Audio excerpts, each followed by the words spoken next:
One of the things that Whitney and I do here behind the scenes of This Might Get Uncomfortable is we often talk about not only the subject matter of previous episodes and seeing how you, dear listener, and our listeners around the world respond to those topics, but moving forward, what we want to discuss.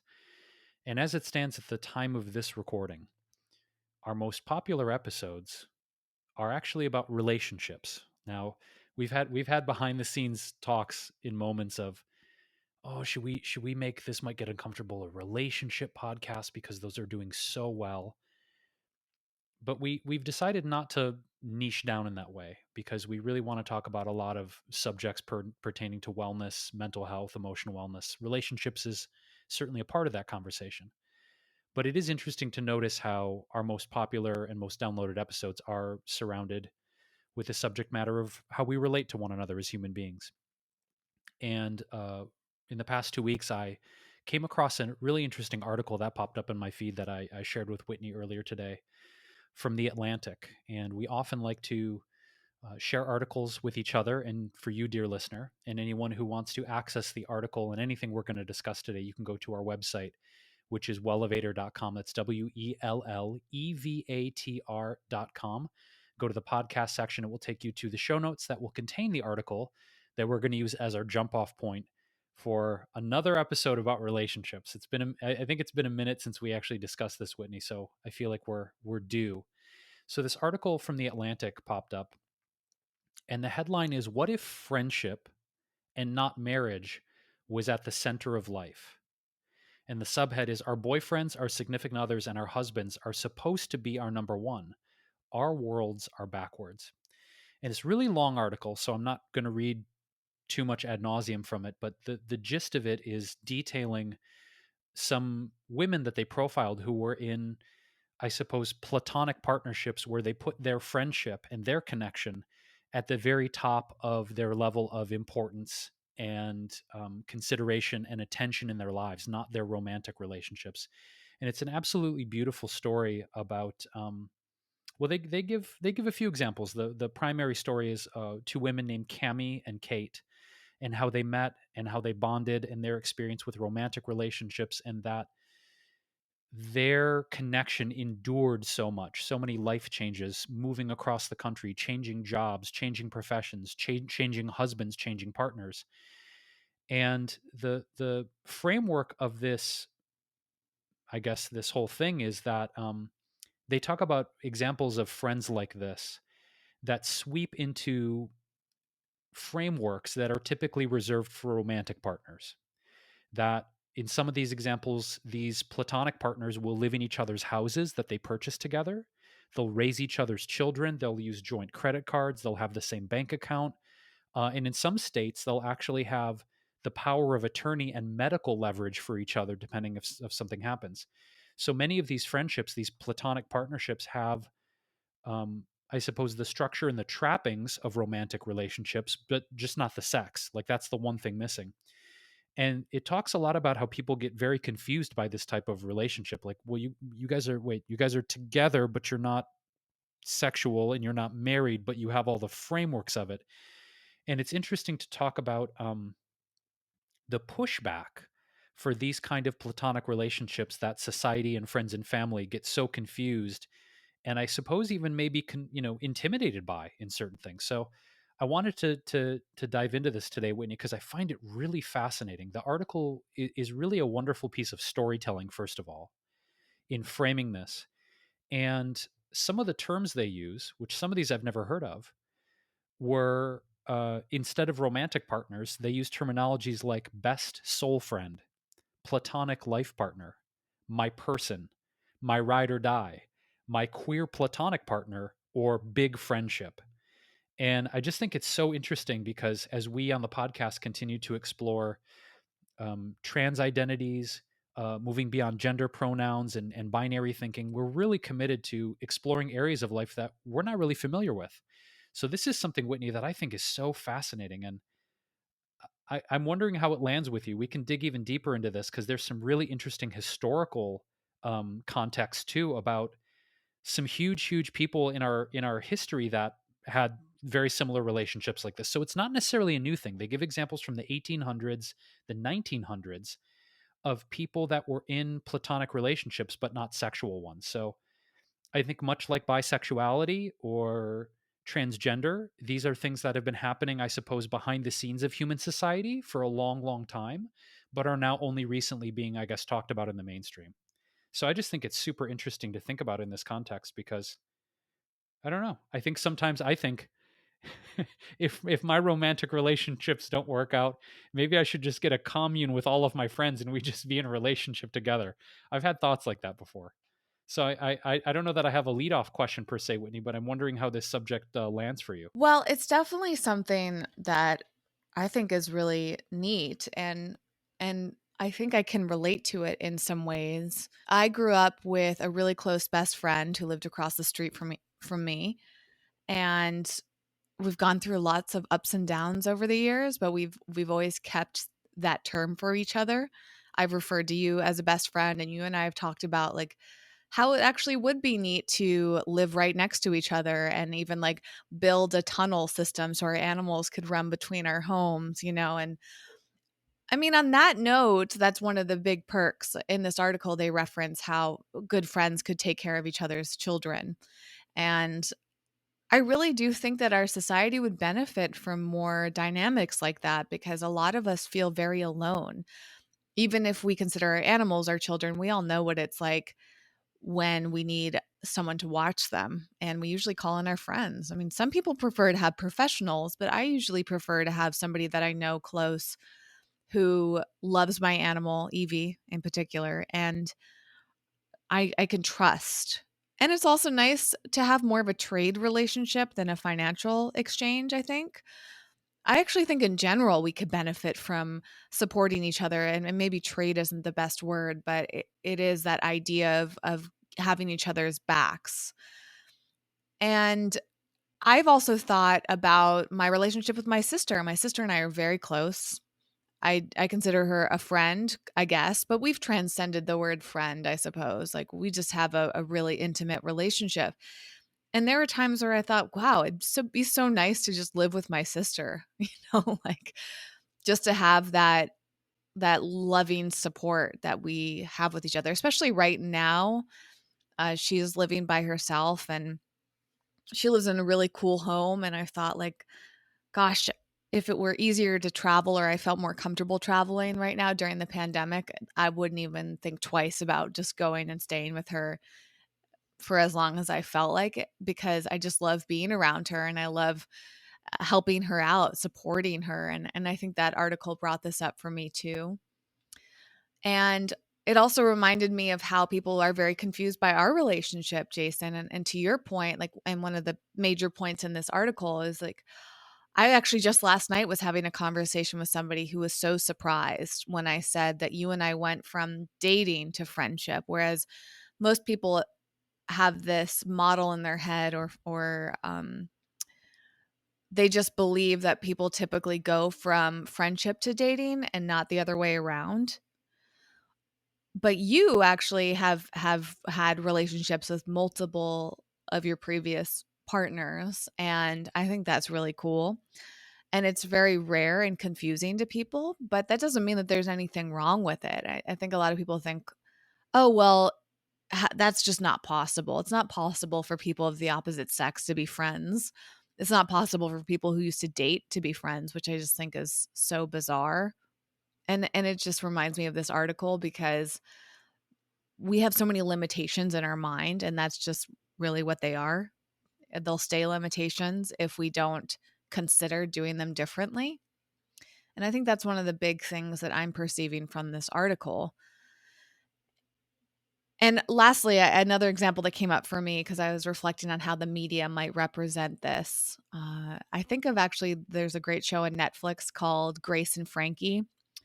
And it's about these two older women who have this really tight friendship and they live together and they date. I think one of them gets married in the season, and I haven't been up to date on it fully, but I really love that show. And it's just this beautiful story of two older women that at some points were single and dating. And just that deep bond that they have together. And I'm trying to think of other examples, but I think we need more of that. We need more to represent people of all different ages and backgrounds and ethnicities and sexuality and gender, and just to see more stories like this to help us see it more of the as the norm, I think. I also think that we're in a time where we're breaking out of or redefining what we perceive as normal, because there's so many different variations, and we are fortunate to live in a time that tends to be more accepting, and it's more common for people to do things that are outside of traditional relationship norms. So I think that's really great for us, and I believe that we're making progress. We just still have some ways to go. What I think is interesting is how there's a lot of perception around what other people believe is going to make you happy. But I think in some cases, and I'll give you some examples, when people ask, I guess, relationship questions, Whitney, I think it's also about, hmm, how do I phrase this? Like them wanting to gauge whether or not you're operating in a framework that is safe and familiar to them, right? So, uh, I talk about my mom pretty often on the podcast. I've talked about my mom and my dad and my family. Have been really open about that. You've talked about your family too, and I think an interesting dynamic in terms of love, romance, partnership, and happiness. My mom all the time will say, like, I just, I just really want you to be happy. I want you to be fulfilled in your life, and however that plays out for you. And I feel blessed to have a mom that has flat out told me, whatever, if you came out as gay or bi or trans or whatever, I would love you no matter what. And I know that's true. I very much believe her and know she's sincere in that.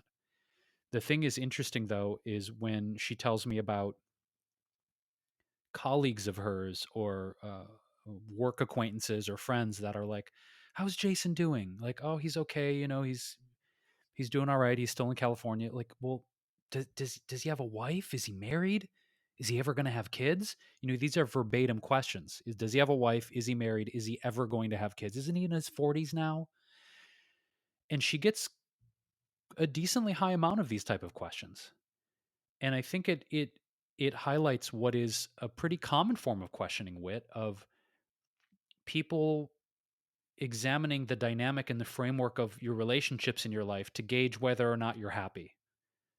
Like, is he happy? Is he fulfilled? Does he have a wife? Does he have kids? Well, if he doesn't have a wife and he doesn't have kids and he's approaching his mid 40s, how could he be happy? Like, there's subtext there. There really is a lot of subtext in those questions. And I think to this point, this Atlantic article talking about platonic life partnership or being lifelong best friends, even moving in together, as you you joked we'd get a couple of houses and have an animal tunnel. But I think this goes toward the fact that there are a lot more different kinds of love than just eros. And I think in the Western world, in Western countries, we tend to focus on using the word love as synonymous with eros, with romantic love. But then again, we use love in a lot of different contexts, don't we? I love my car. I love my cat. I love my best friend. I love my new T-shirt. We throw that word around, but we can also agree that the qualitative difference of how we love our T-shirt and our cat and our car and our best friend and our mom and our lover are all very different and nuanced. So it's almost like we have this fixation on romantic love, that is the standard for happiness and fulfillment. But there's so many different expressions of love that, in traditional, English, we just have that word. But we go back to the Greeks and they had like philos and eros and agape and all these different qualities of love instead of just one word for it. So I think language is partially to blame in this consideration. But I think also society's metric of happiness and fulfillment, by you have to be partnered romantically, you have to be in some sort of, marriage structure, and you have to have kids. And maybe that's just a Midwest thing, or the people that, my mom's interacting with. But I know too, Whitney, you and I have discussed this over the years, and from time to time, you also get inquiries from your family about this stuff, don't you? Or have they kind of like eased back on that over the years? I think that comes often from my mother, who has that mindset, as many people in her generation. My dad doesn't seem to care. My dad's very liberal, very accepting, and yeah, it's a huge blessing, because honestly, I can't really think of my dad caring that much. Like, he's just so, maybe he's just trusting of me and my decisions.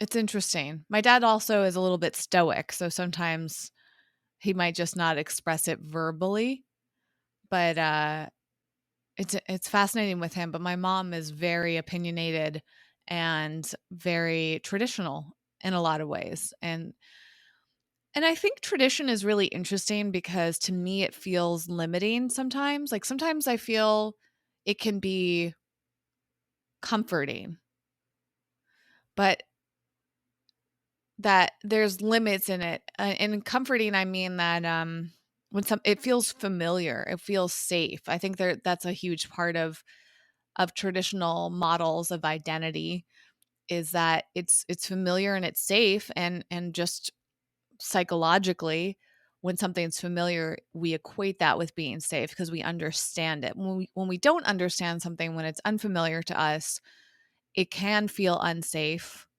It can evoke feelings of insecurity within us. And I often think that that's a reason that my mom prefers tradition. It's because it's just very familiar to her. It's like a sure thing. Like, I know this works. Other people have done it.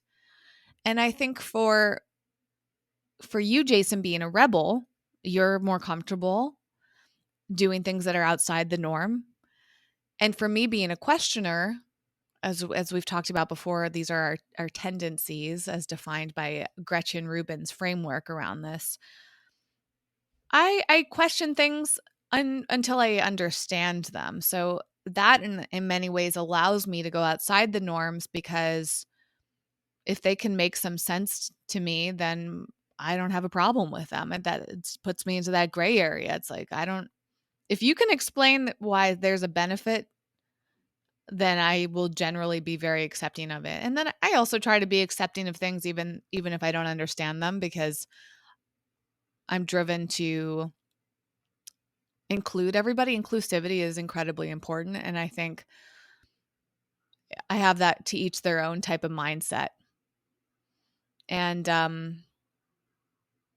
not everybody's going to be that way. Not everybody feels comfortable being open-minded, because, like I said, it sometimes being too open leaves room for people that are maybe the outsiders, and the outsiders can feel really scary.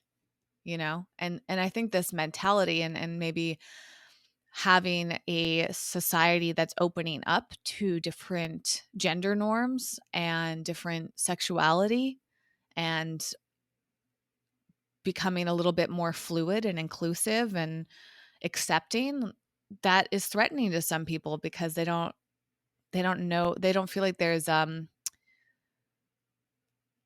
solid ground to stand on. Plus, it also goes against some religious beliefs, right? And so tradition can also be tied into religion in a lot of ways.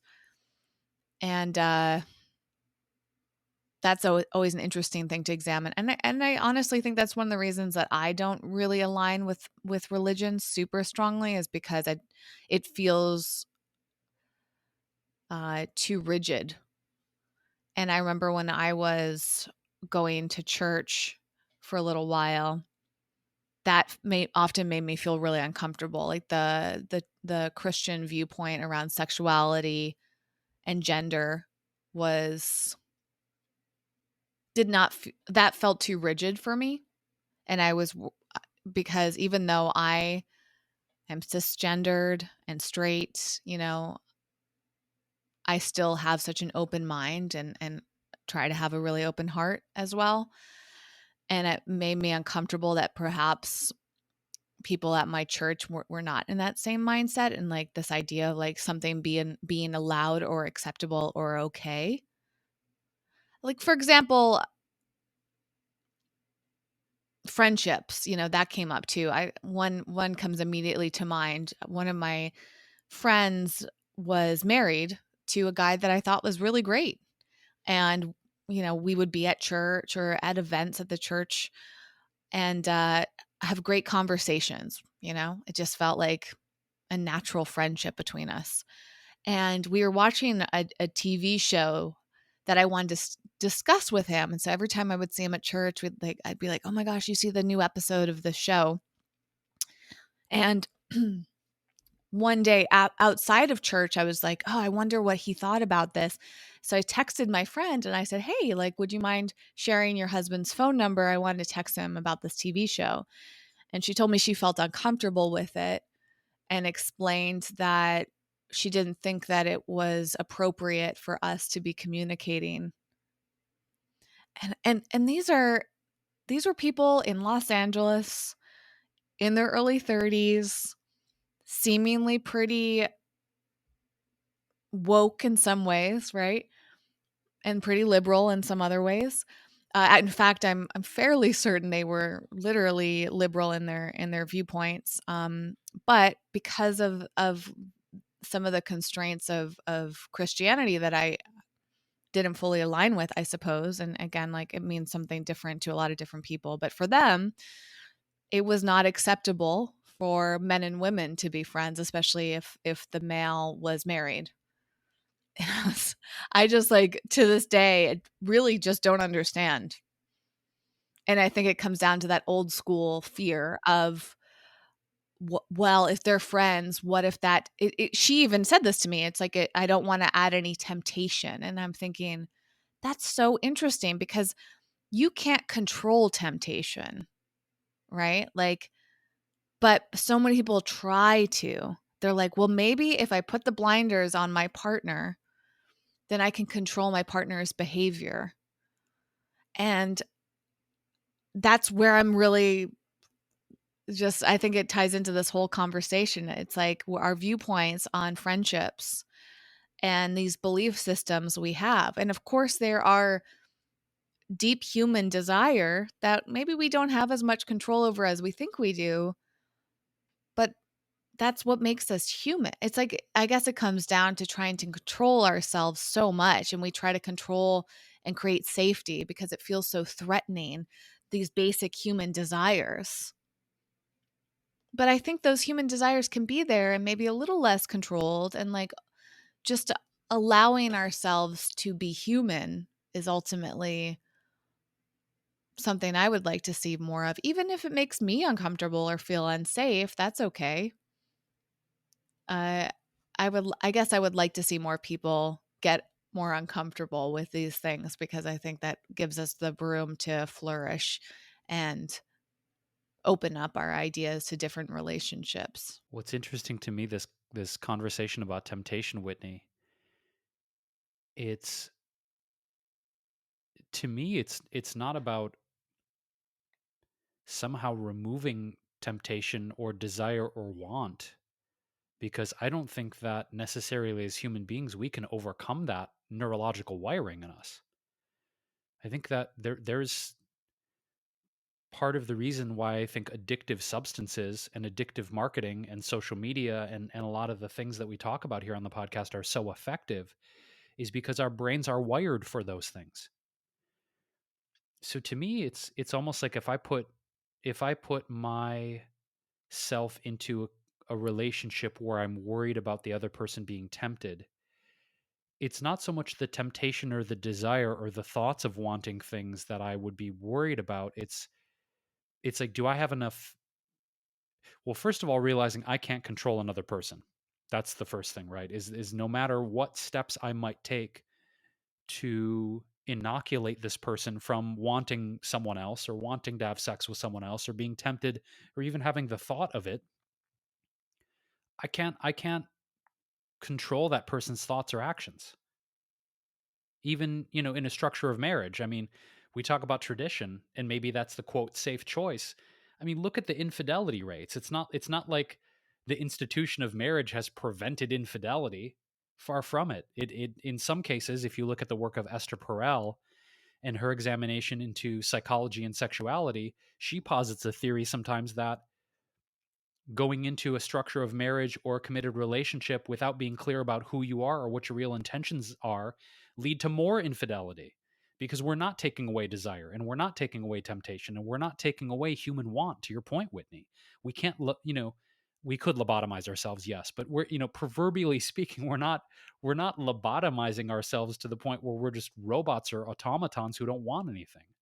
So I guess my point is, it's more about, do I have a foundation of trust and communication built in a relationship to the point that I know they're going to be tempted. I know that they're human. They're going to have sexual thoughts about someone else. They're going to have different desires. But instead of um, acting on those things without bringing it up, is the communication and the trust solid enough where they could come to me and say, "Hey, I'm having feelings about so and so," or I had a thought about this." So to me, it's not about preventing temptation or desire. It's about building a structure of communication and trust where you can bring those things to the table and discuss them. Because I think in a lot of contexts, if you're in a relationship that's too controlling, you know, I think, well, I was going to say, I think at the core, people want freedom, but I think some people really do want to be controlled and feel safer being controlled, and some people do feel safer of just, you lead, you tell me what to do, you're in control of the relationship, I'll just follow. Some people do prefer that for a litany of reasons. But I think if you try and force a standard onto someone or try and prevent their behavior, in most cases, people will rebel at some point against that. They will absolutely rebel in some way. So the example you brought up of this former friend of yours not wanting her husband to be tempted by a text thread of you, it's like, what's their level of communication and trust in that relationship would be my question. You know what I mean? Absolutely. And it's interesting because I remember also, it might have even been the same friend, but I've heard from several friends of mine that are married, like they describe their relationship as very different. And I've never been married, so I don't know what that's like. But I'm fascinated by marriage, and it's something that has evolved for me over time. I'm come to a point similar to how I feel about having children. It's like I'm not putting my pressure on it to happen or not, because if I get married, I want it to feel like an intentional thing, not something I do just because I feel like I should. Going back to your point, Jason, of all of these constructs around happiness being so tied, because I know plenty of people personally that are not only unhappy in their marriages, but perhaps even less happy than they would be if they weren't married, or maybe they are with the wrong person, or maybe it's, I don't even know, the term wrong person is also kind of odd. Because you can try your hardest. I remember when we have had Sunny on our show, which is an episode I'll link to in the show notes at wellevator.com. She talked about how she thought that she picked the perfect husband and they were going to be together forever, and their relationship didn't go in that direction. And that takes a lot of acceptance. I think we have so much fear around marriage that we try to control it in all these ways. It feels unsafe. It feels terrifying for some people to get a divorce. We have so much stigma around divorce. We just have so many different intense emotions around marriage. And the older I got, the more I thought, like, I'm okay if I don't get married. I don't need to get married to be happy or feel satisfied. I don't even need a romantic partner to feel happy or satisfied. And I think that's kind of a radical idea for some generations, but I think the younger generations, as was pointing out in the article, they're getting married later on in life. Growing up, both you and I, Jason, we had that statistic, which may still be there, if not increased, is like 50% of marriages ended in divorce. Like this high percentage of them looming over our heads. I think a lot of us grew up, some of them, I mean, my parents seem very happy and they're still together. So I was fortunate in that. And I grew up with a lot of people whose parents I perceived to be happy. Most of my friends' parents are still together from my childhood. I don't know how we are not falling into the statistics. But I certainly, as I got older, started to meet more people that are children of divorced parents, like or parents that were never married, like yours, Jason. Right? Your parents were never married, correct? So Yeah, that's right. it's interesting, and I guess my point being that we grew up with this idea of seeing a lot of examples of relationships that don't work and examples of people that aren't happy. And I think m- many millennials and people in that range of generation um, have grown up wanting to find happiness and making happiness a priority. I mean, right now there's such a big movement around purpose. That's a word that I hear over and over again. And I think the younger generations especially are growing up feeling like purpose is very important. I think we are learning to untether ourselves from things like productivity and hustle. And so when it comes to our personal and professional lives, we're starting to redefine a lot. We're starting to push back against some of these traditional models that we've seen for our relationships and our friendships and our work lives. And I think that's really cool. And I think that we're doing that because there's a desire to have a life without limits. I think we see more possibilities. I think we're fortunate that we live in a time where we have access to more information, and we live in a country that seems like it's becoming more accepting. It's teetering on that line. We have freedom of speech. We have more equality. Not for everybody yet. We still have a long way to go, but there has been a lot of progress made if you look back over history, I believe. And I think that redefining all of our relationships is something that many of us are open to doing. And I suppose as we see the more rigid generations phasing out, getting older and passing away, and we see the more open-minded generations having more power. I mean, you can even see this happening in the government, right? Like someone like AOC, right? AOC. I'm Correct. second guessing that acronym. I think of to how she's representing a new way of living, and standing up for people in terms of gender and wealth. And she's just got a very modern viewpoint that she's bringing to politics, which I think is going to be, and I hope actually going to be something that we see more and more of. It seems that many of us look at the older politicians as being like old white men. Now we have more women, we have younger people coming in, we have people of color, we have people of representing in some really profound ways. So hopefully this country will start to reflect that. And who knows that if that'll fully happen in our lifetime, Jason, but I see a lot of promise in this. And I think it's just an important thing for us to have conversations about, and also make sure, as I said earlier, that it's represented in the media. Like I said, I would love to see more TV shows and movies reflecting these. Remember um, Brokeback Mountain? Like how big of a deal that movie was when it came out. It's like two men going, Totally.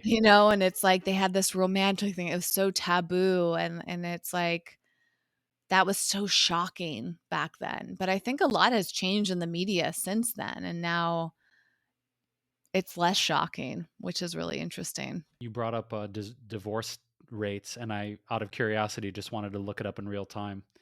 So I found an article, Whitney, from ifsstudies.org. It was published in November of 2020, and it said the divorce rate hit a record low. For every 1,000 marriages in the US last year, only 14.9 ended in divorce, according to a newly released American Community Survey from the Census Bureau.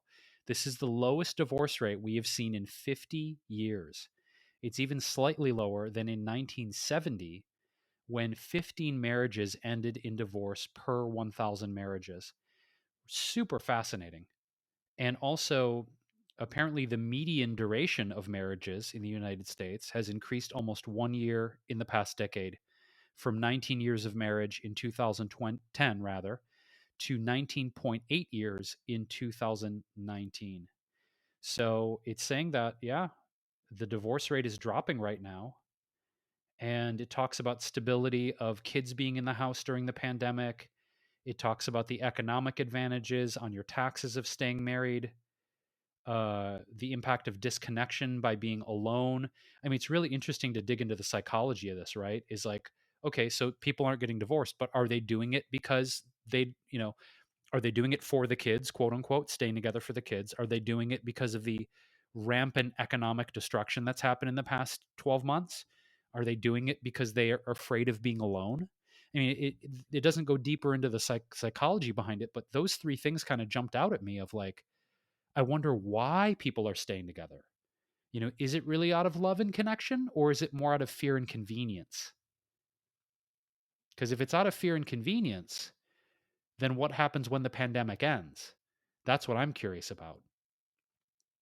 Once people have a feeling of more economic stability, or the kids are back in school, or they're feeling more, I guess, connected to their workmates or their friends, or they can go out more. I wonder if that's going to shift this conversation statistically. Once people have access to those things again.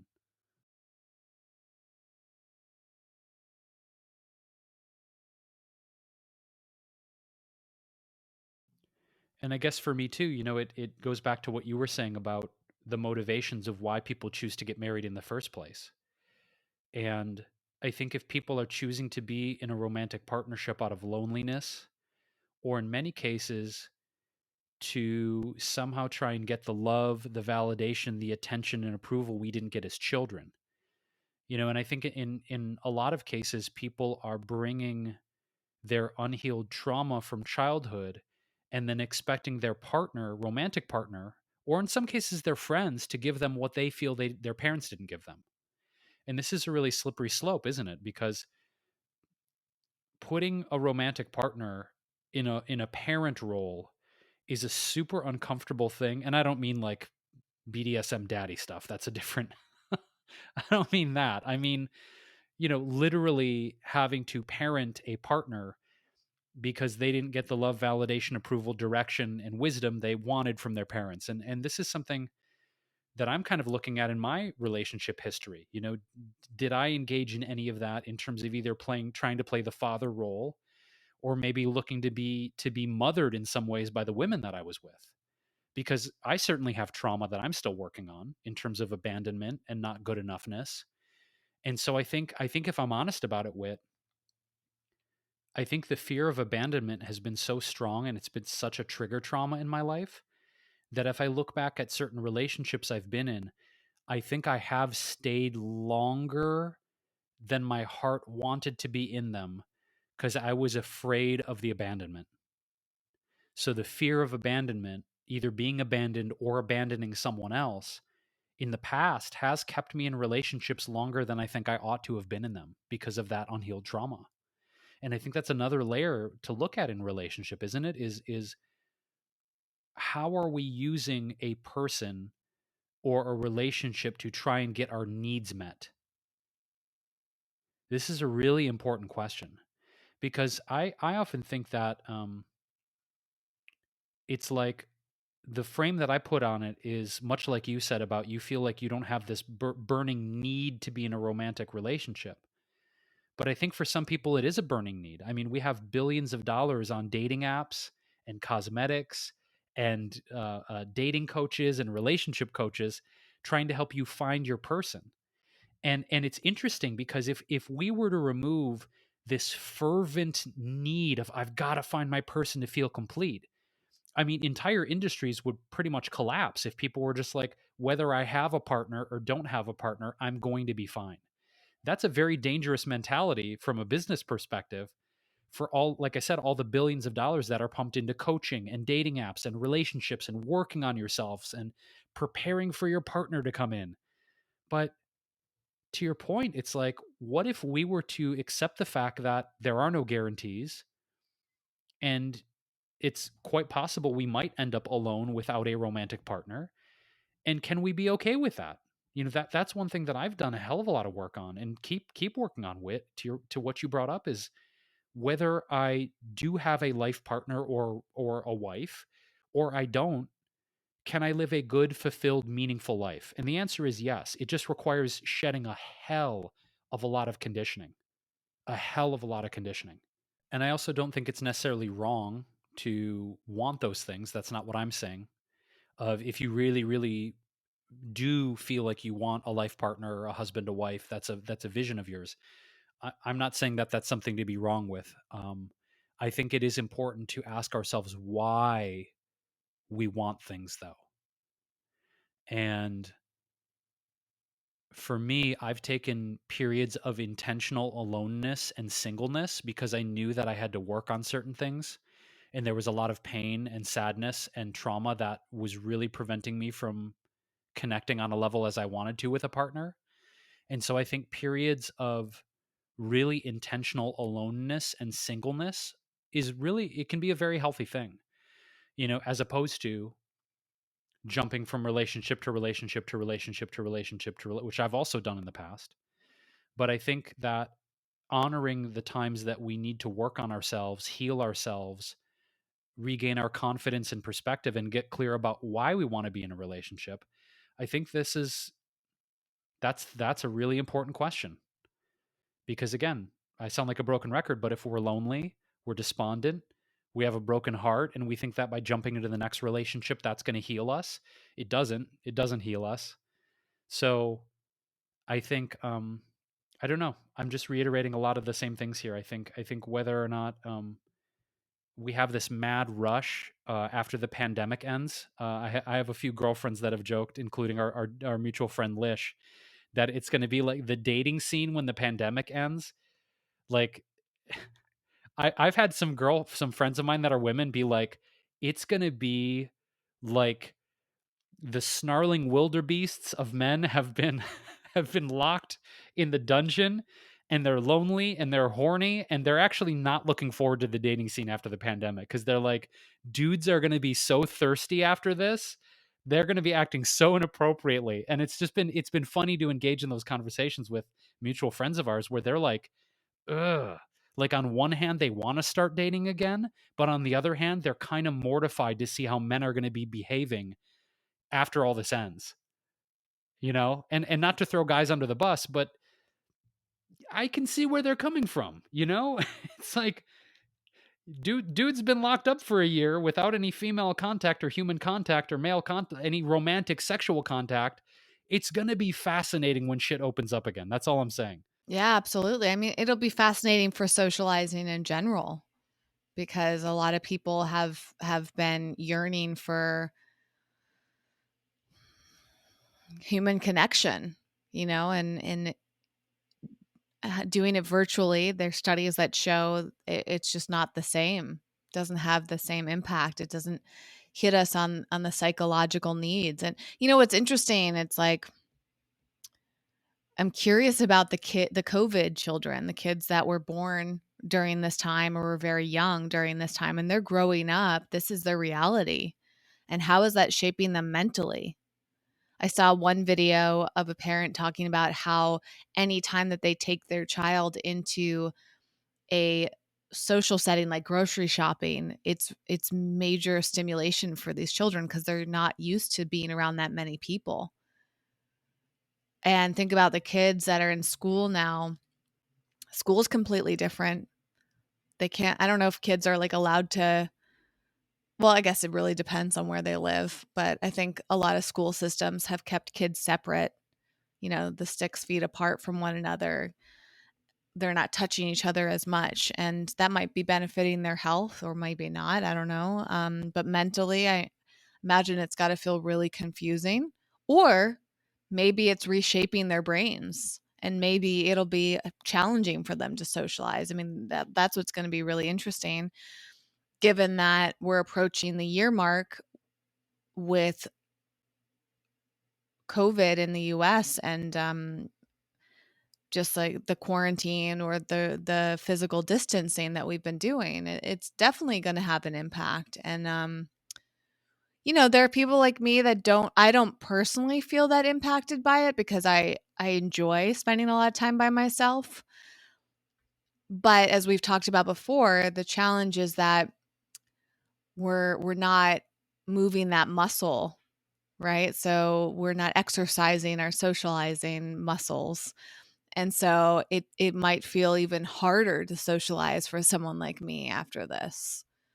I'm so used to being more on my own and not going to events, and I think that's really helpful for introverts in some ways. And I certainly don't mind socializing online and using platforms like Clubhouse to form connections with people. That's fine with me. um, but no one's really going to know until we start having more in-person interaction again. And I agree. It is going to be interesting for friendships. Looking at how I haven't seen some friends since this happened, or maybe I've seen them very, very briefly. How my dynamics with some friends have changed based on their viewpoints on the pandemic, their behavior during the pandemic. I mean, a lot is changing for us socially, whether it's romantic or friendship, and family too.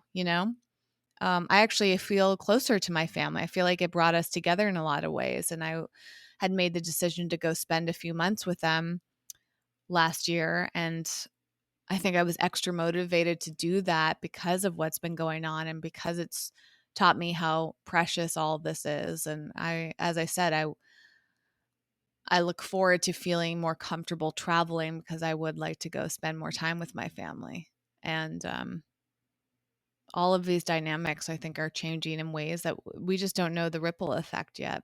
To your point, I was having a text conversation with our mutual friend Elle, who, uh, as a side note, if anyone is in Los Angeles or passing through LA, she has a really incredible upcycled, sustainable vintage clothing store in Highland Park called Marquee Moon.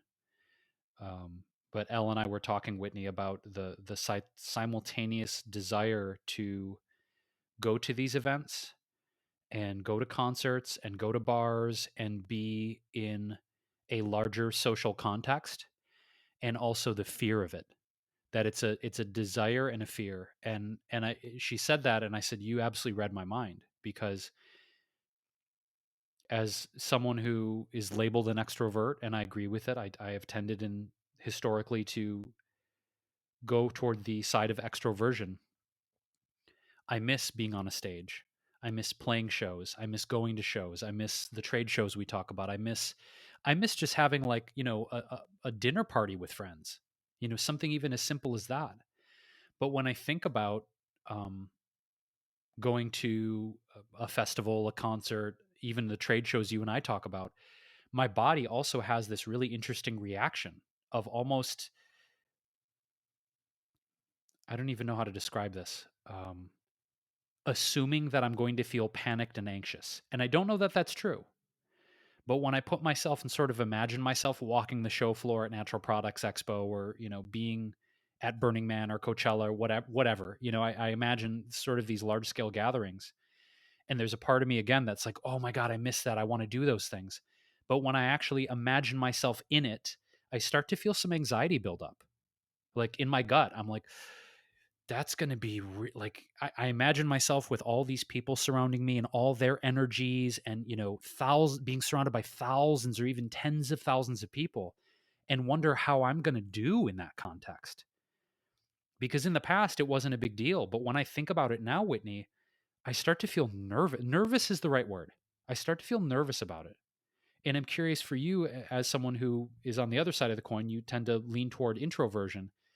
When you start to think about big events like this, what comes up for you? Do you feel that desire and nervousness and fear, or what comes up when you put yourself in that context? I haven't really thought about it in this moment. I don't feel concerned about them per se. I think generally I make decisions when the decision is presented, and right now that hasn't been. So until someone says, "Hey, like you can go to this event now, um, and here's how it's going to be handled." I think that's the only way that I could figure out if I would feel comfortable with that. I did see a friend of mine. Believe that this friend went to an in-person event recently, and I remember feeling like surprised by that.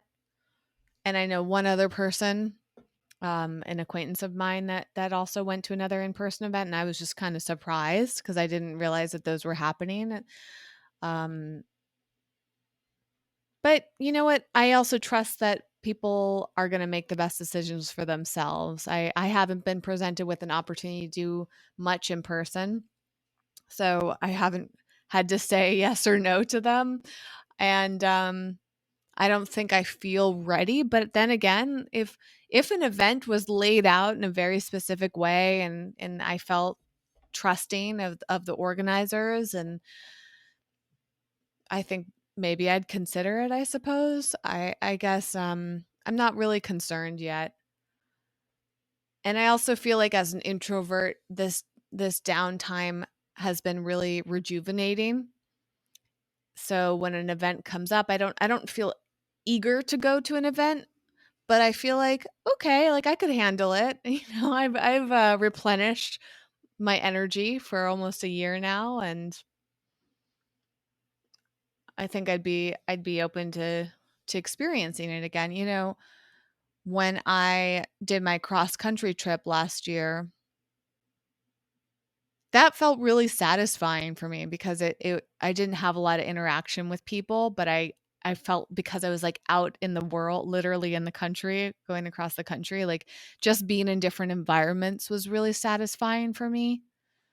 And just seeing people from a distance, I feel like is good for me mentally. Like I mean, I my desk is in front of a window on a decently busy street, or like going to the grocery store. Like I just that's enough like interaction for me personally. And sometimes that feels uncomfortable. I don't I think it's when I'm in situations, Jason, where I don't feel like they have been properly set up, that makes me uncomfortable. Or I don't feel like control. Like if I because right now I want to keep my distance from strangers. That makes me feel more comfortable. But if I know that that stranger is being mindful, or I know that there's like a system in place to keep us apart, and that the surfaces are being cleaned, like if I feel like that is being well taken care of, great. But I've gone into some grocery stores, for example, and I'm like, I don't know if they're really being mindful right now. And another example is I drove by the other evening in an area of Los Angeles, and there were so many people out now that the we're allowed to eat outdoors again at restaurants.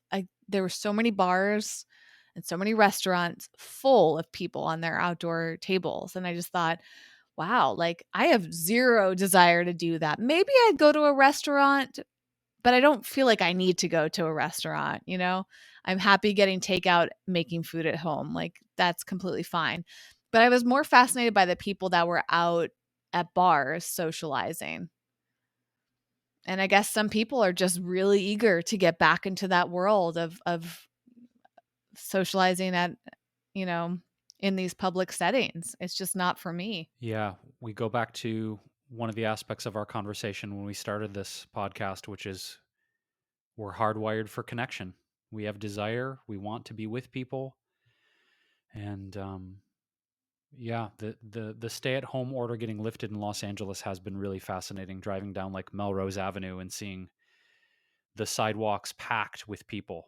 Um, but again, it goes back to people are hardwired for connection. They're hardwired for tribalism. They want to be around other people, and our reality in Los Angeles is not the same reality as, say, people in Texas and Florida, or states that maybe didn't have a stay-at-home order, Whitney, or states that are allowing people to have indoor things. And um, I don't know. I think this kind of maybe puts kind of somewhat of a bow on this conversation of people are doing things differently, and for a human being to explore love and connection, companionship in a structure that doesn't fit the norms, hopefully we as humanity can continue to try and understand and embrace people living in alternative structures of relationship and alternative structures of careers. That's another thing too that we could, offshoot of this is choosing a career that society doesn't understand or your parents don't understand. I mean, there's so many